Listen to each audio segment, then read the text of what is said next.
नमस्कार मंडळी, आज टिफिनसाठी बनवलेली आहे मस्त चमचमीत आणि झटपट होणारी कारल्याची भाजी। सुरुवातीला कारली चिरून त्याला मीठ लावून आपल्याला 15-20 मिनिटं तशीच ठेवून द्यायची आहे।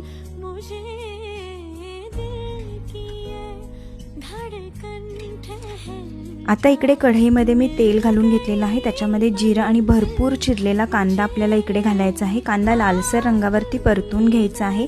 कांदा परतत आहे तोपर्यंत जी आपण मुरत ठेवलेली कारली होती त्याच्यामध्ये पाणी घालून ती स्वच्छ पिळून घ्यायची आहे। कांदा इकडे छान परतला गेलेला आहे। त्याच्यामध्ये हळद, हिंग, लाल तिखट, मीठ आणि गूळ पावडर इकडे मी घातलेली आहे। आता याच्यामध्ये कारली घालून घ्यायची आहे आणि वाफेवर आपल्याला ही भाजी 15-20 मिनिटं शिजू द्यायची आहे। त्यानंतर वरून ओबडधोबड शेंगदाण्याचा कूट आणि कोथिंबीर घालायची आहे। खाण्यासाठी तयार आहे आपली मस्त चमचमीत कारल्याची भाजी।